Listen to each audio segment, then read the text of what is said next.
Well, good afternoon, everybody, and it's with great pleasure that we welcome you to the second NNIDR Dementia Development Webinar. This webinar has been brought to you by the NNIDR Accelerator Working Group as a capacity building exercise for early career research fellows in dementia, but we're also being joined by participants from the broader Dementia Research Network this afternoon for a very important webinar. My name is Dr. Lynn Phillipson from the University of Wollongong, and I'm a current Dementia Development Fellow, and I'll be the chair for today's session. It's with great pleasure that I welcome our speaker today, Associate Professor Bianca Bridgenath, who is the Director of Social Gerontology from the National Ageing Research Institute, which I think most of us know as being NARI for short.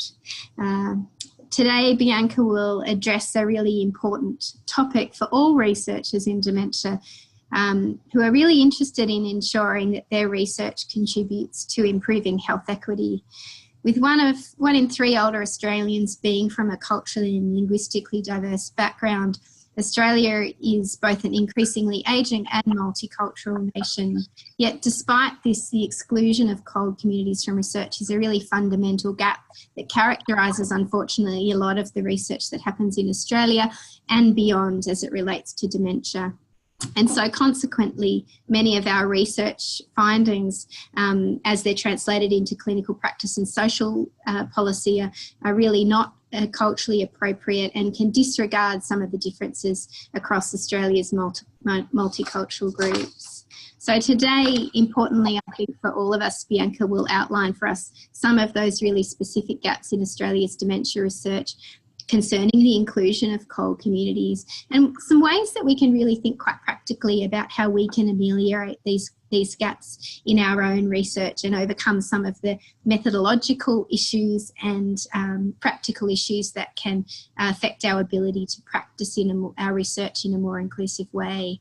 So we're going to ask Bianca now to share her screen with us, which she's already started to do, and I'll give her a bit more of a focus. But while we're just getting this technical issues happening, I really do invite you to sit back and relax and enjoy this webinar, but please don't relax too much because we would really like to have some interaction at the end. So if you can, as questions arise for you, type those into our Q&A forum at the bottom. We can make sure that Bianca can really address your questions as they come up through the webinar.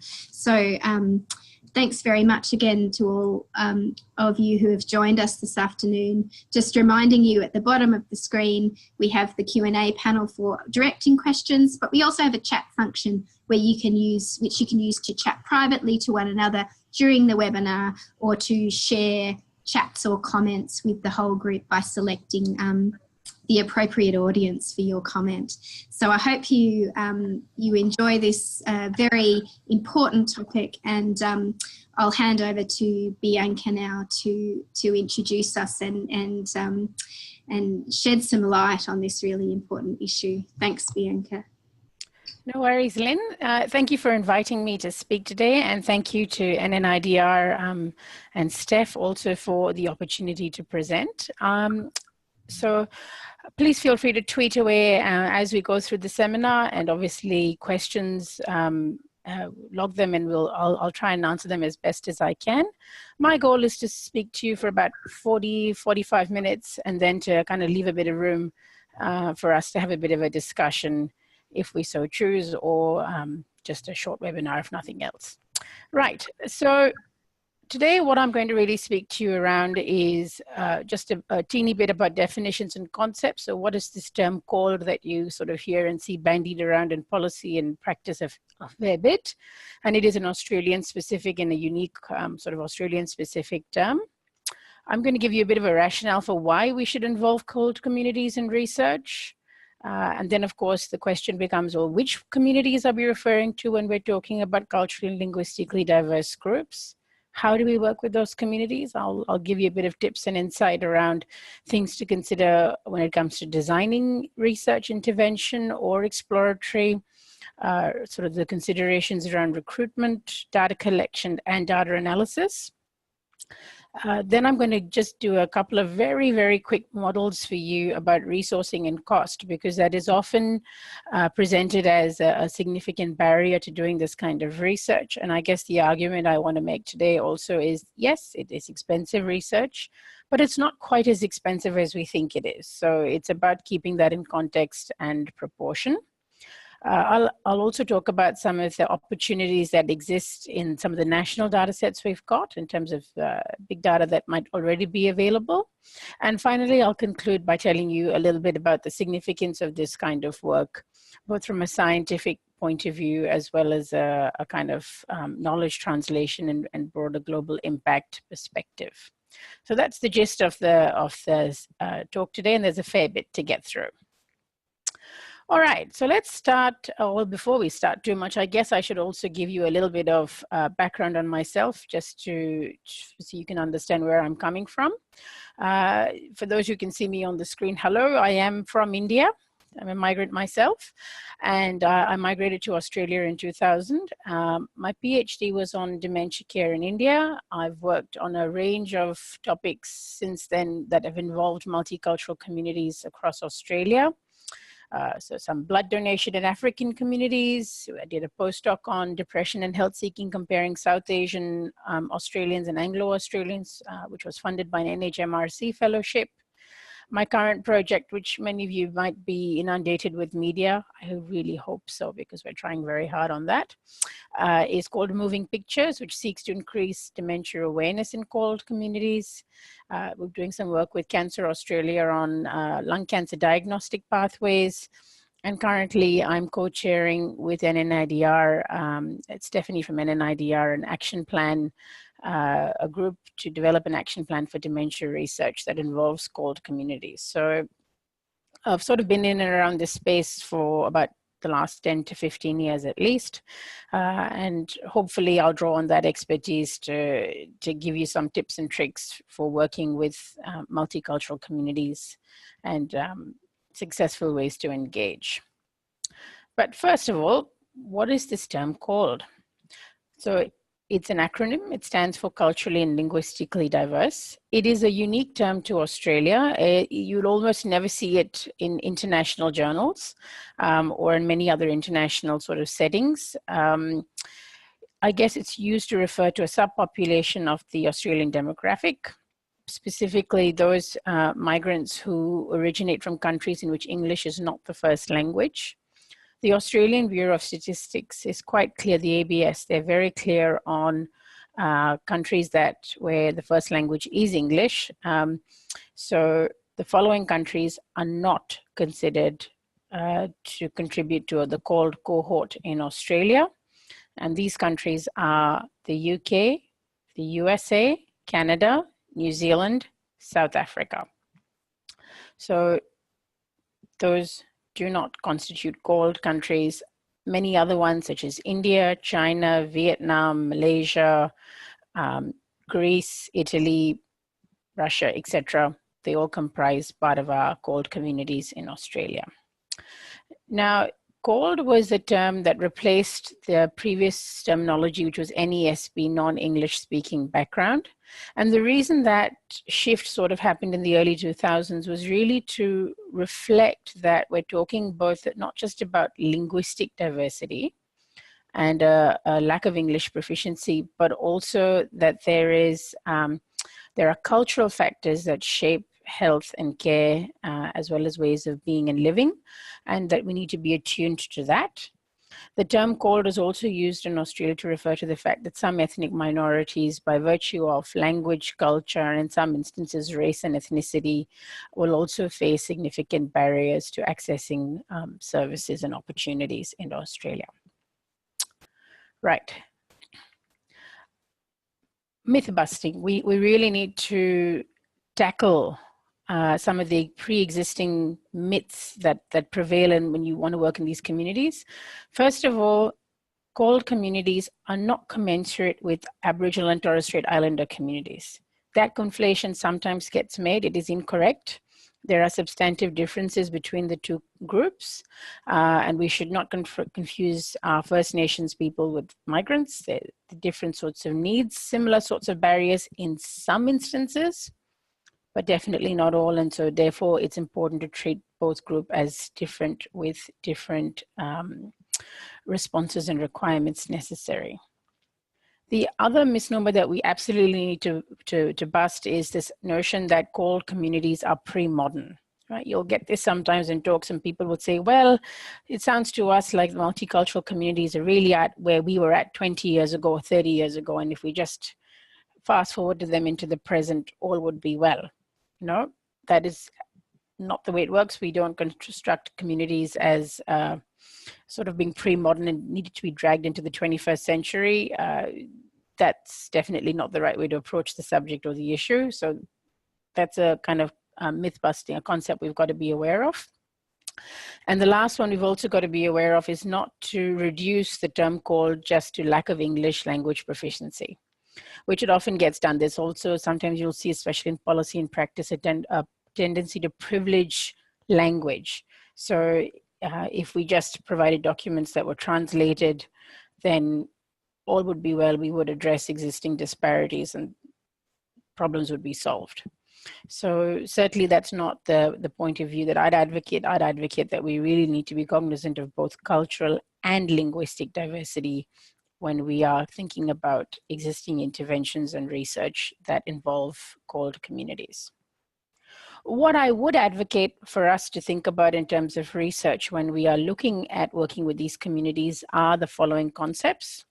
So concepts such as health literacy, or in this instance, dementia-specific literacy, distinguishing literacy around health, disease, and illness from health systems and care systems. The two are not necessarily the same. So also systems literacy, being cognizant of stigma and taboo that might exist around particular conditions, especially dementia, and I'll come to that in a little bit. Being cognizant that there are different cultural understandings and concepts of care, of ways of organizing families and ways of organizing living arrangements and kinship, of the fundamental role that technology plays in many migrant communities, and especially information communication technologies, they play a particularly vital role. And being also aware of sort of transnational linkages that many communities continue to have to their countries of emigration. And to give you an example, the Indian community, which is the fastest growing migrant community in Australia today, is also the community that remits the most amount of money back to its home country anywhere in the world. And at last count, when I checked in 2016, I think, or 2017, according to World Bank data, the Indian community was remitting something like $82 billion back to India. So to be very much aware of these sort of transnational socioeconomic and health links that continue to exist and shape health seeking. So why would we involve CALD communities in dementia research in Australia? Well, as Lynn has already mentioned, 1 in 3 older people were born overseas, and the majority of these were born in a non-English speaking country.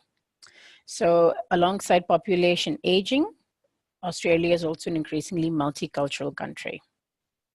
Now, we all know the prevalence data on dementia in Australia is extraordinarily woolly. So these are also woolly numbers that I'm about to present to you. But our best guesstimate is that there might be about 84,000 people from a CALD background living with dementia in Australia.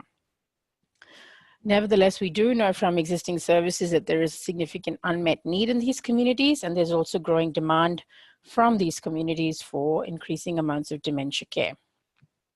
So from a population health point of view, we've certainly got to address some of the needs that are coming through. The other thing we also need to understand is that these communities also have very different cultural beliefs around dementia and what causes it. In many instances, it may be perceived as a normal part of aging, and that can sort of sit on one end of the spectrum. And at the other end of the spectrum, it could be perceived as a sign of madness. It is often can be constructed as punishment for a past mistake or a curse. So in a lot of African communities, there's this kind of understanding that it might be a form of witchcraft. In other communities, it's linked to modernization and increased urbanization. In some instances, it's linked to hereditary trauma and shock. So there's lots of different belief systems that exist around dementia in these communities, and it's important to be aware of them and to understand them and understand, therefore, how they would shape health seeking and why there might be delayed diagnosis as a consequence. So in Hindi, for example, there is no word for dementia. But some of the very common vernacular that is used for it are terms such as Satyana, which basically means, Sati means 60. So Satyana means you're going 60-ish, right? Other words are Pagalpan, madness, or Yadasht Khona, to lose one's memory. So these are some terms in Hindi that are used to describe dementia. However, just because there is no word for dementia in Hindi doesn't mean that there isn't an existing understanding of care. In Hindi, there are something in the vicinity of about 46 words for care. I'm not going to read all 46 out to you, but some of the really common ones that are used are terms such as seva, or dhyan dena, or dekbhal karna, or zimmedari. So these are some of the words that are used. And these terms don't axiomatically mean care. They actually, in some respects, connote a very different understanding of care that is incredibly holistic, and things that we could actually learn from in how we construct understandings of care within Australian aged care and community care services. So seva, for example, which literal translation is service, also means a kind of comprehensive care that a family member provides to an older person.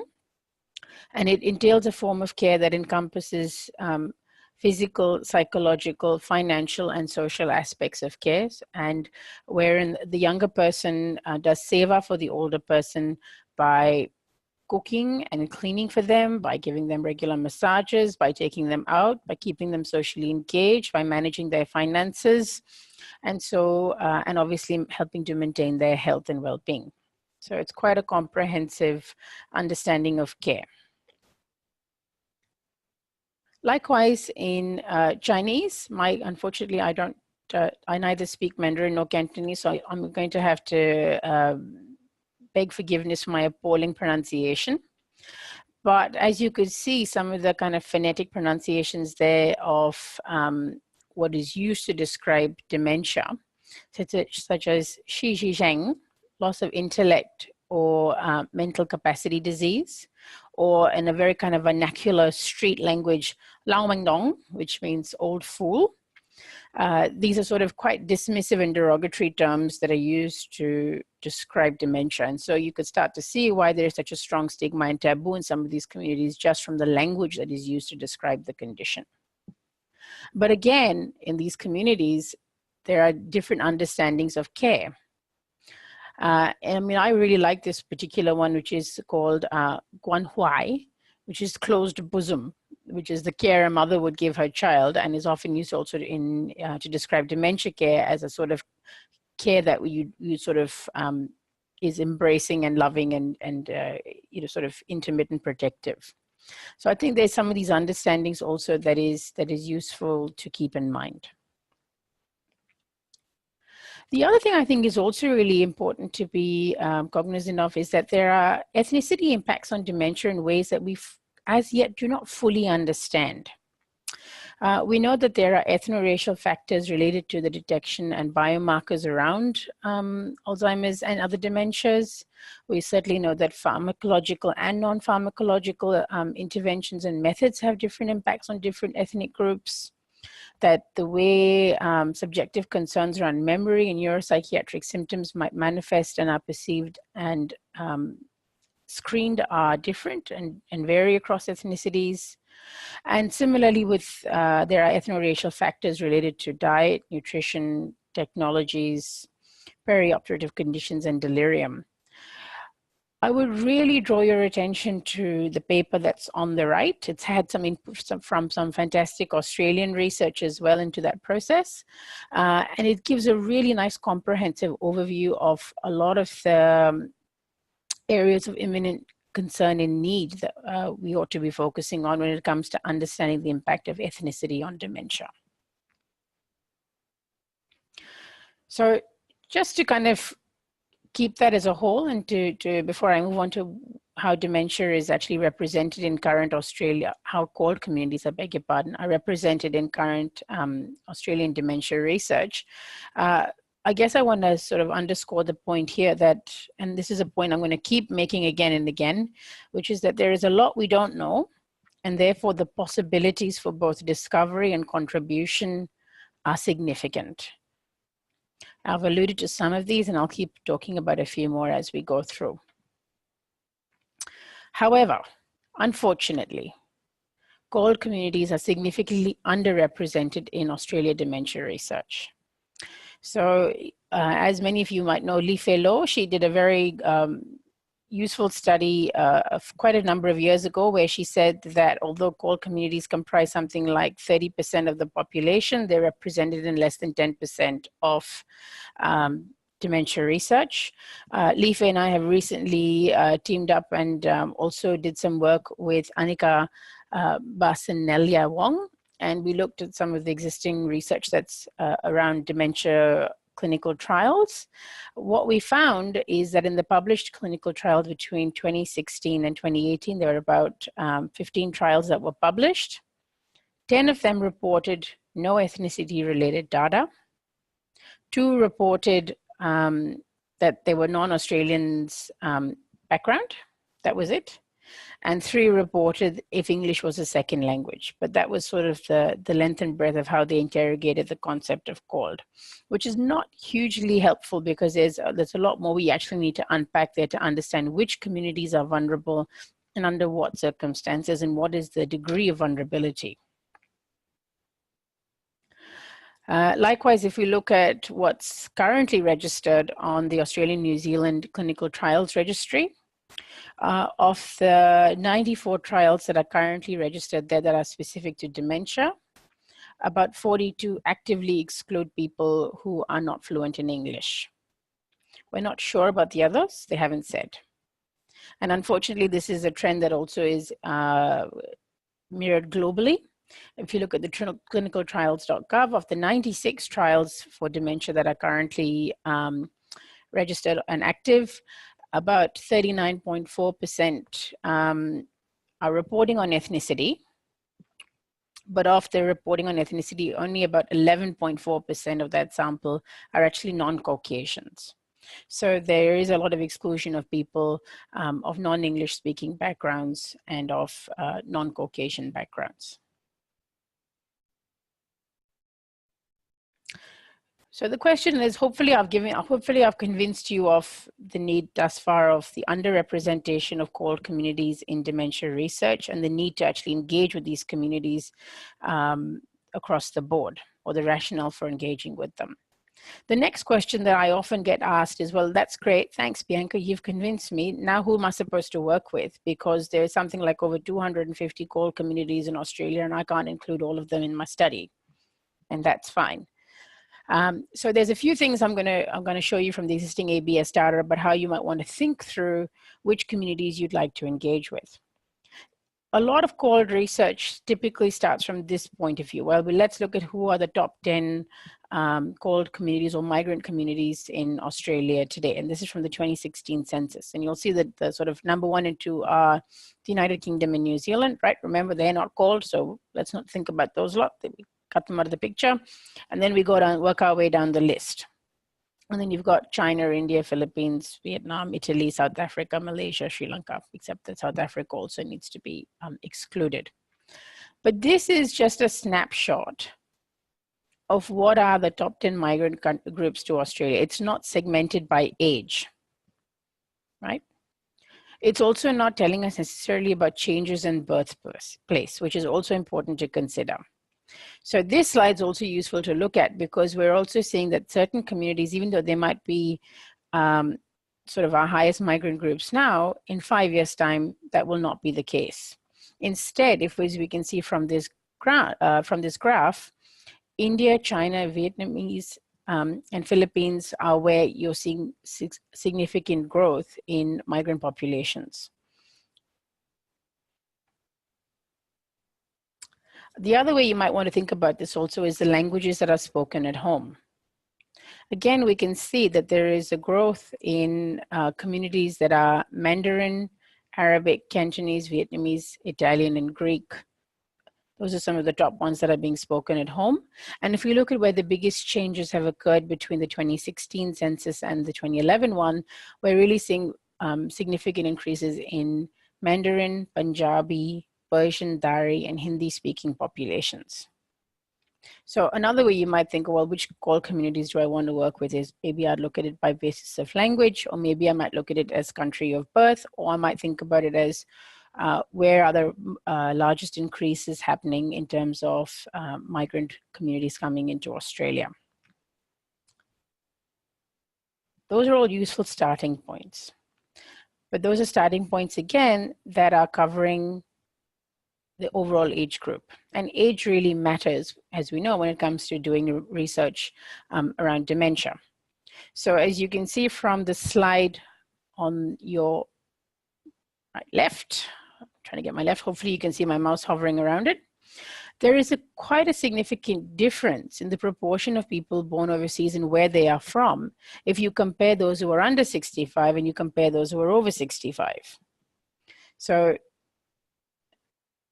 who we target is very much contingent on the question we're asking and the age group we want to address. So age matters. The other thing that also matters is the language. So what are the languages that are being spoken at home amongst those who are over 65? Well, there's the list there for you on your left. That's the top 10. That's been extracted from the ABS. And the ABS table builder is a very handy tool to use to play around and find out some of this information.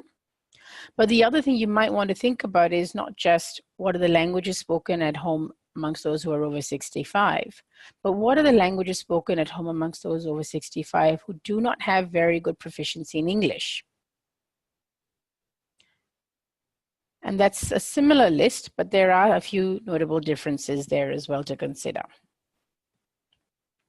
And it's important also to pay attention to the numbers a little bit here, because you can see that the number of those who speak English not at all is quite low.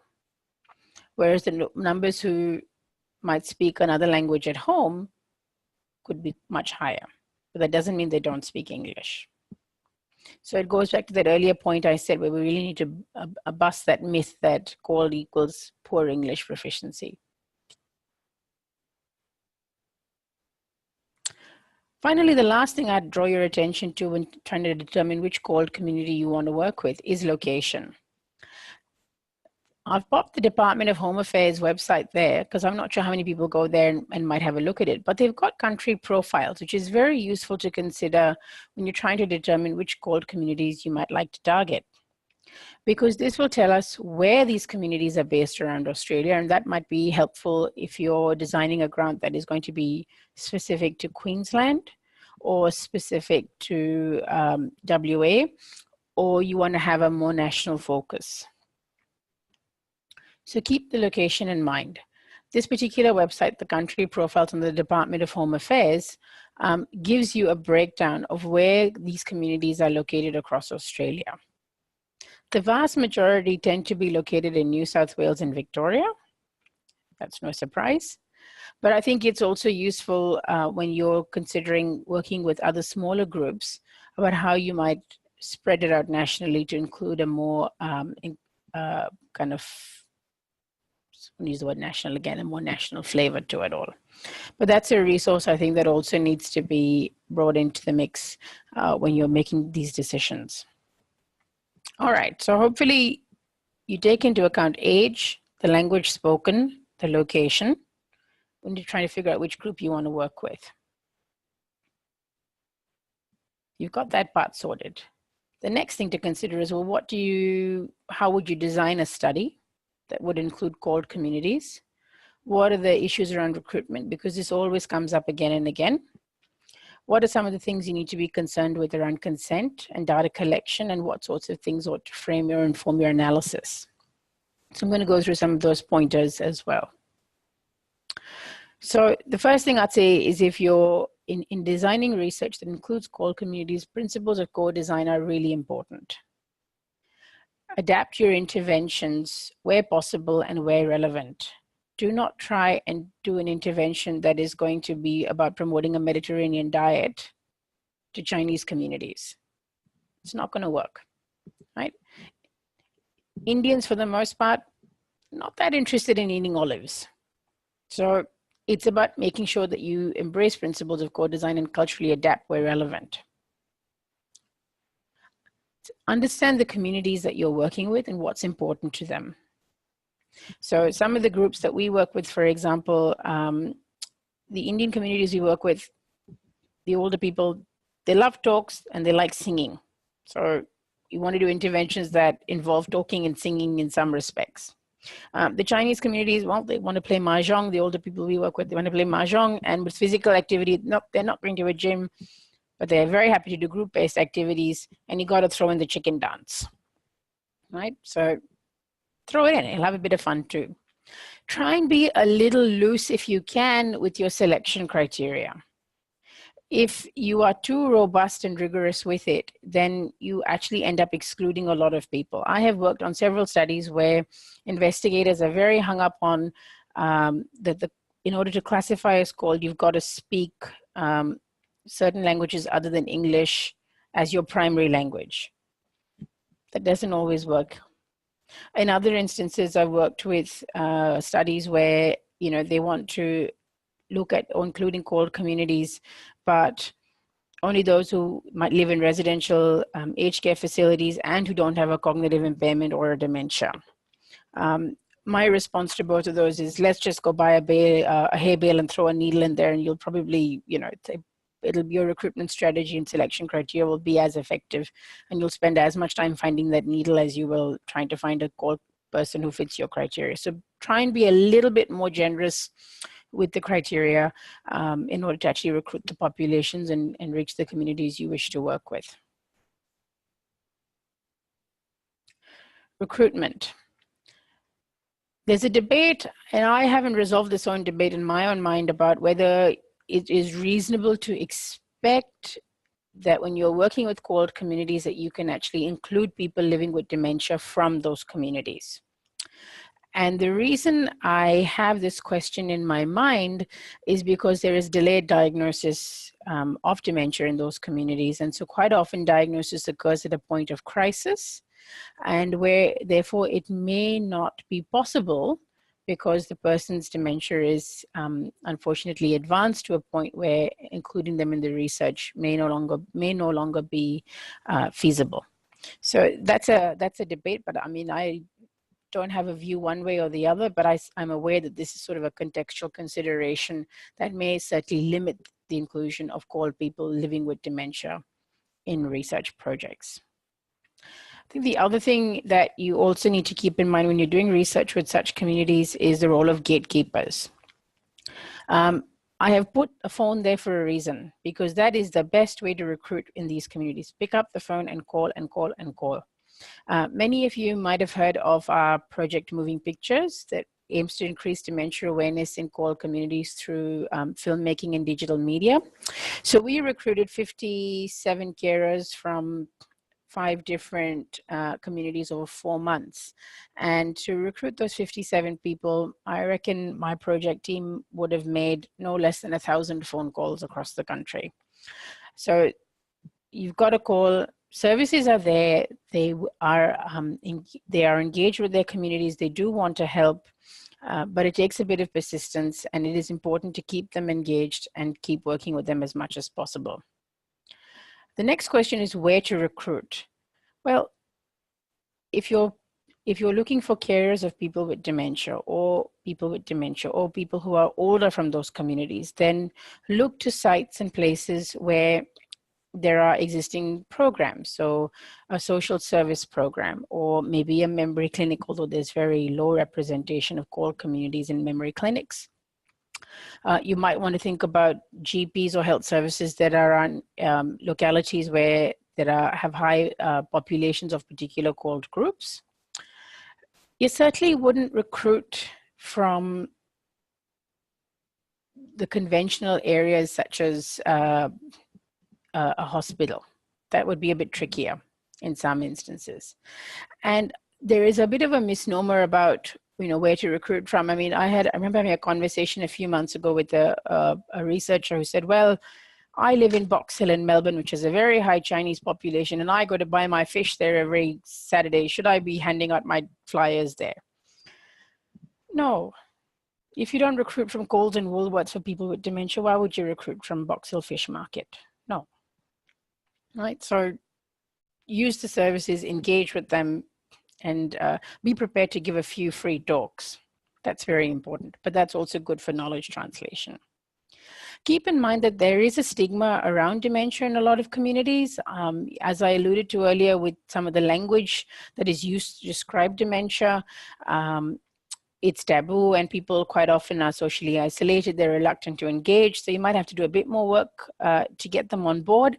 But if they can see a need and they're very keen to help and ensure that other people don't necessarily have the same care experiences that they've had or encountered the same barriers that they've experienced, then often families and communities from CALD backgrounds are very, very keen to get on board and to remain engaged.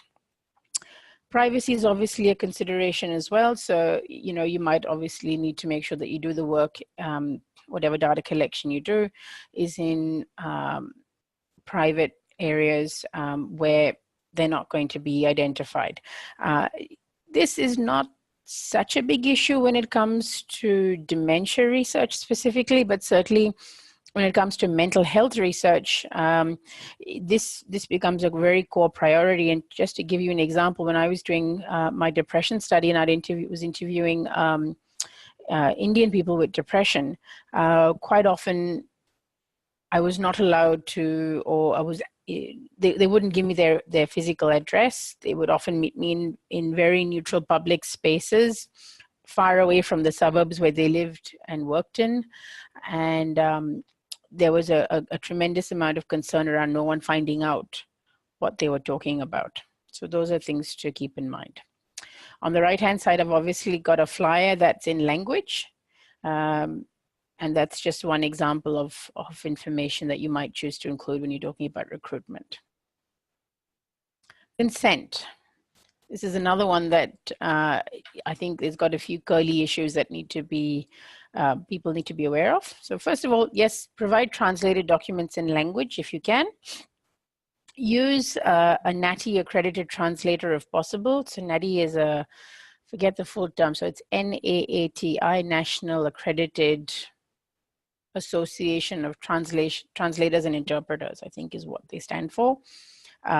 Use NATI translators if you possibly can. If you can afford a community check as well, that would be great, just to make sure it's accurate. Keep in mind that is really a very small part of the consent process. And what we've got to grapple with is that while people are concerned around stigma and privacy, once you got them to the point of consent, very often documents will get read not just by the person who is going to participate in your study, be it a carer or a person with dementia, but quite often it will also get read by other family members. And they might also want to ask you questions. So consent tends to be more collective rather than completely individuated. Signing can sometimes be an issue. Some of the communities have come from, they have sort of historical contexts and backgrounds where signing a document, or especially an official document, can be a deterrent to participation. There's an anxiety that information is then going to be disclosed to government or to authorities. So you might need to do a bit of work around ensuring or reassuring them that their data will be protected, that their identities will be protected. Though I must say that in the Australian context, by and large, a lot of the CALD communities I've worked with, there is a culture of signing and there's not too much resistance around it. So you might have a bit more resistance from some of the more new arrivals, so especially those who are coming from refugee and humanitarian backgrounds. diagnosis and prognosis can be really problematic in terms of ethical issues that you might experience when you are working with people with dementia from these communities, because very often they may not know that they have dementia, and they may have very limited understandings of their prognosis. Families quite often will shield the person with dementia from their diagnosis and their prognosis, because it is perceived to be giving them hope that there's a possibility of recovery and of living a life, as opposed to there's a kind of cultural assumption that if you were to disclose the diagnosis and the prognosis, that you would be taking away hope. So that's something, again, to balance up. And we've certainly encountered it quite a bit in the research we've done. In fact, a study I was recently involved with regards to lung cancer, the interviewer reported back that a number of the people she spoke with were not aware that they had lung cancer. So that's an ethical conundrum that you might need to think through as well. Okay, data collection. So irrespective of what the data collection might be, there's always this tension in research. You know, are the instruments culturally validated? Do they work? Oh goodness, I've only got 5 minutes more to go. Right, do they work? So there are some instruments that are there that do work, use them. And there's some interesting work also being done by, why isn't this screen turning? My screen is frozen.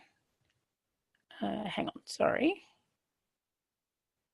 And there's also some work that's being done by AdNet, which I'm going to quickly zip through here to acknowledge, just to acknowledge them, that they're also doing work to try and make it, to transliterate existing tools and to culturally adapt them. So this is some slides that Paul Maroof has very kindly provided to me. Data collection can involve issues around disclosure. It can sometimes be chaotic. Remuneration is always an interesting question to ask. Some communities like to be remunerated for their participation. This doesn't mean hundreds and thousands of dollars. It could mean $10 to $20 in recognition of time or travel or a calls voucher, etc. And there have been occasions where participants have offered to remunerate me for interviewing them because they're so happy to be part of research. In the unlikely event that happens to you, please don't accept remuneration. I don't think ethics would be happy. Bilingual staff, use them as much as you can, and that's very useful. And when you're talking about analysis, some of the ideas that really need to be informing your thinking between group analysis if you're involving more than one called community. So, you know, don't lump everybody together. What's the difference between sort of Chinese understandings of help seeking vis-a-vis Syrian understandings of help seeking? Be attuned to the role of culturation. How long have people actually lived in Australia? Because there again will be a difference between those who've lived here for 20 years versus those who've been here for 2. Look at some of the cultural idioms and languages that are used, some of the explanatory models to understand illness and disease and help seeking, and distinguish very much between cultural versus structural factors. There's a tendency sometimes for us to subsume everything under the moniker of culture and forget about really important fundamental structural factors such as access, locality, socioeconomic status, etc. I just wanted to have a really quick thing here about resourcing and costs. So there's, and I've deliberately put a mouse there and you'll see why in a minute. So NATI translators generally charge about 30 cents per word in English. So if you're looking at a 21-page participant information consent form, that's about $2,100 roughly per language. An interpreter is about $137 for 90 minutes for an agency level staff. And a bilingual worker is pretty much the same as your RA. They're not going to cost much more than that. So just again, put it in context because everyone says it's very expensive work. Now, I don't know about you, but I keep getting these emails from Cyogen in the US offering me 4 turbocharged knockout mice. I don't do any work with animals, but nevertheless, I get invited to buy mice all the time. So these 4 mice cost $16,900. And so I thought, right, well, how much would I get if I were to do work with called communities in that? Lynn, I'm going to be over time a little bit. Is that okay for 5 minutes? Great, thanks. So if we were to look at what we'd get for 16,900, the same for 4 mice. If you're doing called communities, you could do a qualitative study in one language with an interpreter. And if you chucked in your travel and your transcription, you could do about 30 participants, which is a pretty good qualitative study. If you wanted to do a quantitative assessment in one language with the interpreter, including travel time, maybe about 100 participants. And if you were thinking about an intervention, excuse me, then you're looking at your translation of the materials, an interpreter to deliver something for 1 hour over say 4 weeks, your BICF, some of your assessments roughly, you're looking at about 20 to 25 participants. So all up for 16,900, this is just direct research costs. This is not your salary staff. This is not your salary. You can balance it up and you can get quite a bit done. So you can't run a randomized controlled trial, of course. You're not going to run some big longitudinal cohort study, but you can do something, pilot work at least to get you going, and you could do that for under $20,000. But some of you might say, well, Bianca, that's great, but you know what? We're completely broke. I don't even have $5,000 to spare. Should I just stop here and forget about it? And the answer is no. Welcome to the national data sets. They're all freely available to those of you who are at universities, and those of you who are not at universities, team up with an epidemiologist who is, because you can access them. So this is some of the national data sets. I know you've probably seen this slide before. I have not been through all of them, but these are the data sets that have decent information in them about called communities. And when I say decent information, I mean that they have gone beyond the aggregate called, non-called, to give you more detailed information about critical variables such as country of birth, language spoken at home, excuse me, proficiency in English, etc. So these are already there. I would absolutely encourage, if you're going to do work on the category called, please look beyond just that higher level variable. That is just not a useful variable. It's too homogenizing. So you're looking at country of birth. You, as a minimum, also need to look at years lived in Australia to account for acculturation, to think about the language spoken at home and the proficiency in English. These are sort of 4 critical variables, I think, that need to inform any kind of big data analysis that you might do. I would really worry about health service data that's being provided, especially if it's coming from general practice. Sorry, people who work in general practice, I'm not being nasty. I worked in general practice for 5 years myself. It's just that this isn't a mandatory variable that GPs need to record. And so sometimes it can be recorded in a very ad hoc fashion. And that's why it may not be as reflective and accurate, and there might be a lot of patients who are of called background but aren't recorded as such. I won't reiterate the culture versus structure point that I made earlier, but certainly just please be aware of it. Okay, there are lots of gaps when it comes to national level data. And the world is your oyster in that sense. And to just reiterate Game of Thrones, we know nothing, Jon Snow. We know very little about risk factors, health conditionals, functional limitations, comorbidity, quality of life, unmet need, access, barriers, service used, and on and on and on and on it goes. And I've put that list there. I'm not going to read them all out. For those who are interested in the last dot point, which is about the clinical, biological, and physiological measures, those are just some indicators there. Also, just to be aware that the ABLE data set has information on called. The OATS data set has information on called. So the ABLE is the Australian Imaging and Biomarker Study. And OATS is the Older Australian Twins Study. And they've obviously got information on dementia in all of them, as well as information on called. So those are things to keep in mind as well. But big data is not perfect. Having given you the hard sell and told you the world is your oyster, there are some significant limitations. One is be aware of the selection criteria. Quite often, especially the ABS data sets, they tend to use people who are either proficient in English, and if they're not proficient in English, because all these are usually collected over the telephone, then they'll often say, well, can you get someone in your house to interpret for you?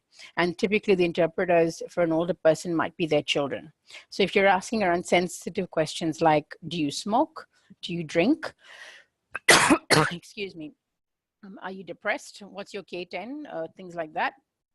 If the translation is being mediated through another family member, then obviously how much they disclose is going to be affected.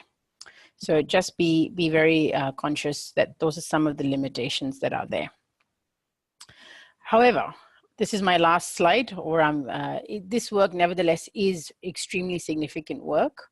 You can have a massive impact both globally and in Australia because there's just so little we know.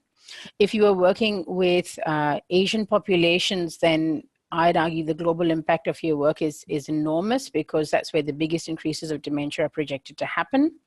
This work is high impact. You can translate it across a number of settings and it is incredibly rewarding. So in summary, we've talked quickly about the definitions and concepts, rationales, how you might think about which communities, what you might think about when you're working with them, how much it really costs, what to do if you want to look at some of the big data and the significance of the work. And if you are interested in having your say with what happens in Australia, then we're going to have national community consultations for gold groups, as well as a national survey coming out very soon. So please be aware and please do complete the survey. I promise it will be very short. And finally, a little plug for my project, movingpictures.org.au. If you're interested in it, that's got a whole lot of resources and work specific to multicultural communities. And I am going to stop there because I'm way over time. So thank you, everybody, for your patience. Thanks very much, Bianca.